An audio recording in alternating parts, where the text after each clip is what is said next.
If 3 is a root of the quadratic equation x square minus x plus k is equal to 0, find the value of p so that the roots of this equation are equal.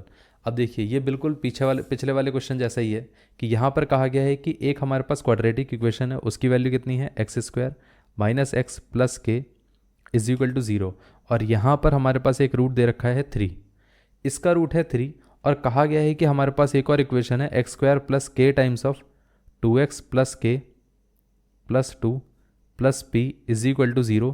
तो ये बताओ कि अगर इसके roots equal हो गए, अगर इसके रूट्स इक्वल हो गए तो ये बताओ p की वैल्यू कितनी रहेगी.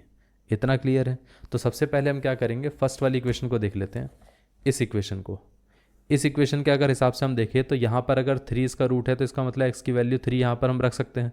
तो ये कितना आ जाएगा, ये आ जाएगा x इज इक्वल टू 3. तो यहाँ पर ये आ जाएगा 3 का स्क्वायर माइनस का 3 प्लस के इज इक्वल टू 0.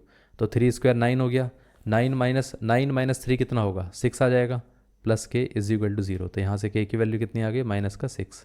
इतना क्लियर है, ये आ गया.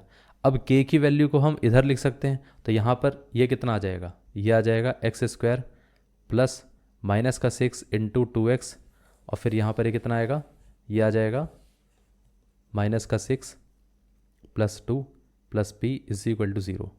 ये आ गया एक्स स्क्वायर. अब देखिए यहाँ पर ये माइनस 6 प्लस 2 कितना हो गया, पूरे को हटाएंगे तो माइनस का 4 बचेगा.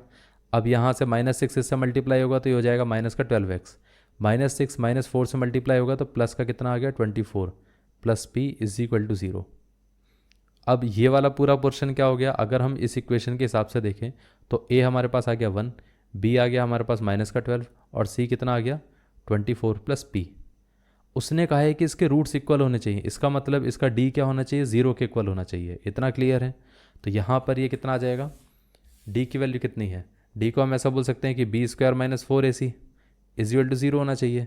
अब b कितना था, अभी हमने देखा था b की वैल्यू थी माइनस का 12, तो माइनस का 12 का square minus 4 times of a कितना है 1, और c कितना था 24 plus p is equal to 0. अब यहाँ से 12 का स्क्वायर कितना हो जाएगा, ये आ जाएगा 144 minus 4 24 plus P is equal to 0.